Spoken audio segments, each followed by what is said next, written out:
네, 우리 어제는 이 나면서부터 걷지 못하게 된 안진뱅이를 베드로가 은과 금을 그는 구했지만 예수의 이름으로 고치는 사건을 우리가 함께 살펴봤습니다.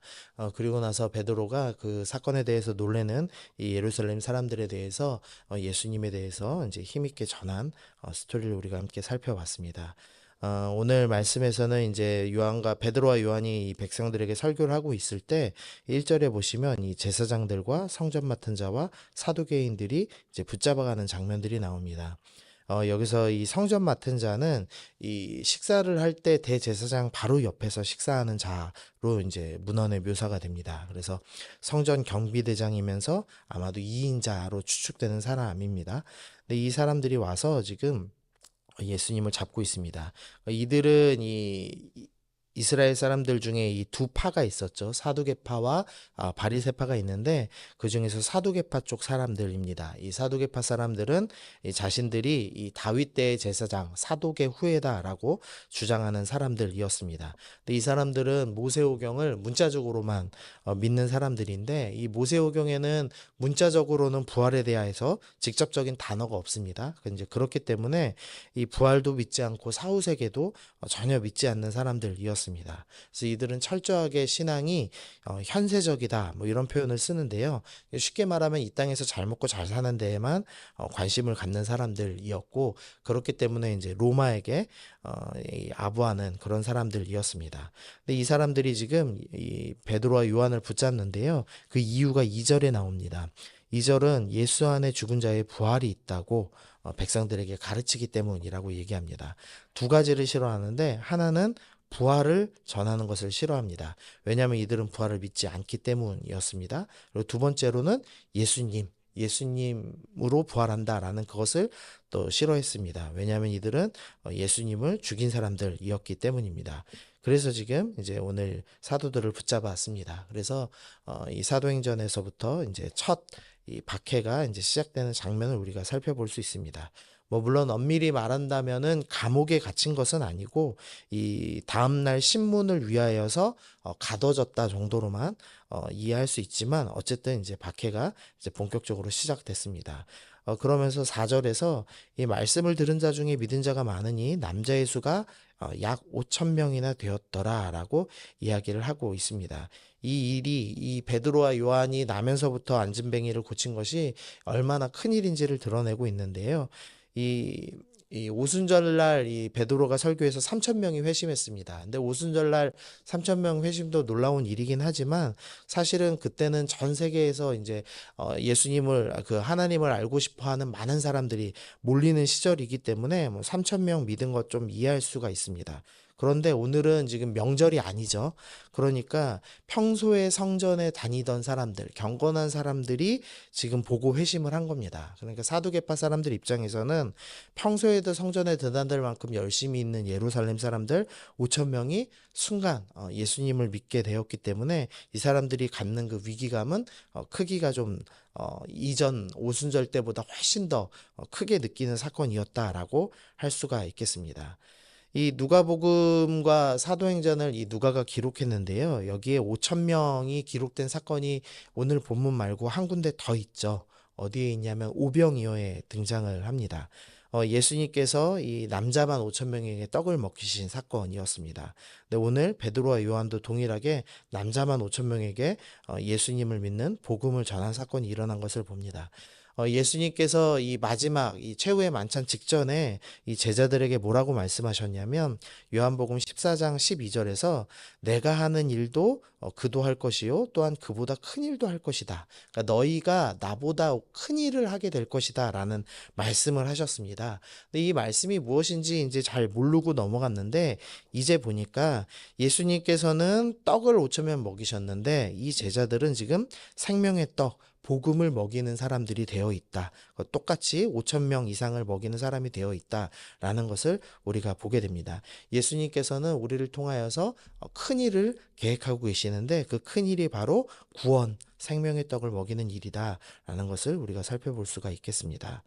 5절 보시면은 이제 6절 보시면은요. 이제 다음날 이제 사람들이 모였습니다. 근데 대제사장 안나스와 가야바와 요한과 알렉산더 및 대제사장의 문중들이 다 참여했다라는 기록이 있습니다. 안나스는 이 AD 6년부터 14년에 대제사장을 한 사람입니다. 근데 지금은 이제 30년 뒤죠. AD 30년 후기 때문에 대제사장직에서 지금 강제로 퇴임당한 사람이었습니다. 그리고 가야바는 역시나 대제사장인데 현 대제사장입니다. 근데 이 사람은 안나스의 사위였습니다. 그러니까 안나스는 대제사장이 아니고 지금 가야바가 대제사장인데 사실상 영향력은 여전히 안나스가 대제사장의 영향력을 가지고 있기 때문에 대제사장 안나스와 가야바 이렇게 표시를 하고 있고요. 그 뒤에 요한과 알렉산더는 기록이 나와 있지는 않지만 아마도 이 대제사장, 후임 대제사장들의 목록이 아닌가 싶습니다. 그래서 이후에 대제사장 될 사람들까지 전부 모여서 지금 사도들을 문책하기 위해서 모였습니다. 그래서 이 사람들이 이제 모여서 누구의 권세와 누구의 이름으로 이 일을 행했냐라고 이제 묻기 시작합니다. 근데 이 장면이 베드로와 요한에게는 사실 그 트라우마라고 부르죠. 이 마음에 큰 상처가 되는 그런 장면이 연출되고 있는 겁니다. 왜냐하면 예수님께서 겟세마네 동산에서 잡혀가셔서 처음 어디에 끌려가셨냐면 안나스의 집에 끌려가셨죠. 이 안나스와 가야바가 같은 그 건물을 썼던 것으로 추측이 되거든요. 그리고 안나스에게 먼저 신문당하시고 그 다음 가야바에게 신문당하시고 그 다음 이제 빌라도에게 넘겨가셨는데 지금 똑같은 장면이 나오는 겁니다. 예수님을 둘러쌌던 그 무리들이 지금 베드로와 요한을 둘러싼 겁니다. 그러니까 지금 사탄이 의도적으로 지금 분위기를 연출하고 있는데 예수님 죽였던 그 장면을 동일하게 연출함으로써 이 사도들에게 두려움을 지금 심어주려고 하고 있는 장면이 나오는 겁니다. 예수님을 죽였던 무리들을 둘러싸고 있을 때 얼마나 베드로와 요한이 공포감이 몰려왔겠습니까? 그런데 8절 말씀 보시면 베드로가 두려움에 사로잡히지 않았다라는 것을 보여주는데요. 8절 보시면 베드로가 성령이 충만하였다라고 말씀하고 있습니다.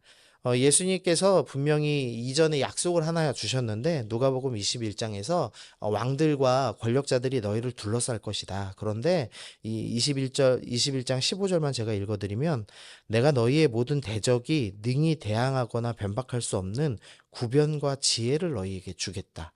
그러니까 대적이 너희를 둘러쌀 것인데 내가 너희에게 지혜의 말을 심어줄 테니 두려워하지 말라라고 말씀을 하셨습니다.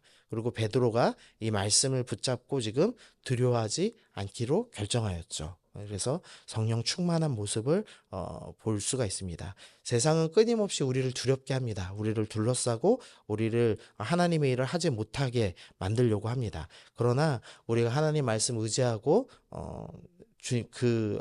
그 대적자들 앞에 서기 시작할 때 약속하신 성령께서 우리와 함께 하시며 우리에게 할 말을 주신다라고 분명히 오늘 본문이 보여주고 계십니다. 우리가 대적자들을 두려워하지 아니하고 하나님을 신뢰하며 설 때 성령 충만을 경험하게 될 것이다라는 것을 오늘 본문이 우리 가운데 보여주고 있습니다.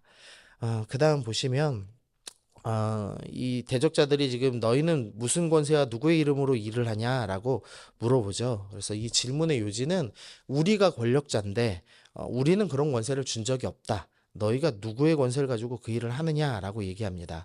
그래서 이 사도들의 관심을 세상 권력에게 향하게 합니다. 이 대제사장에게 대항하려면 어떤 권세를 의지해야 되지? 우리가 사람의 숫자를 의지해야 되는가? 아니면 또 바리새파를 의지해야 되는가? 이제 이런 식의 생각에 빠지게 만드는 것이죠. 그런데 사도들은 세상의 권위를 의지하지 않았습니다. 그럼 무엇을 의지했냐면 10절 중간에 보시면 하나님이 죽은 자 가운데 살리신 나사렛 예수 그리스도의 이름을 의지하기로 결정을 했습니다. 12절 말씀 보시면 12절 아닙니다. 죄송합니다. 그 11절 보시면 이 예수는 너희 건축자들의 버린 돌로서 집 모퉁이의 머릿돌이 되었다라는 표현을 합니다. 예수님은 건축자들의 버린 돌이 되었습니다. 세상 사람들은 버렸습니다. 죽였습니다. 그러나 하나님께서는 예수님을 집 건축의 가장 중요한 모퉁이의 머릿돌이 되게 하셨습니다. 이 모퉁이의 머릿돌은 두 벽을 지탱하는 돌이라고 합니다. 그러니까 마치 유대인과 이방인을 지탱하며 이 하나님의 집을 세우는 가장 중심돌이 예수님이 되셨다. 이제 이런 표현을 하고 있는 거죠. 그리고 이 말씀은 시편 118편을 지금 인용하고 있는 말씀입니다. 그래서 이 사도들은 지금 너희가 무슨 권세를 의지하냐라고 할 때 우리는 하나님을 의지한다. 그리고 하나님이 주신 예수님의 이름을 의지한다라고 당당하게 선언하고 있는 것입니다. 이 이름은 어떤 이름이냐? 12절에서 다른 이로서는 구원받을 수 없나니 천하 사람 중에 구원받을 만한 다른 이름을 우리에게 주신 일이 없다. 이 이름은 구원을 주는 이름이다.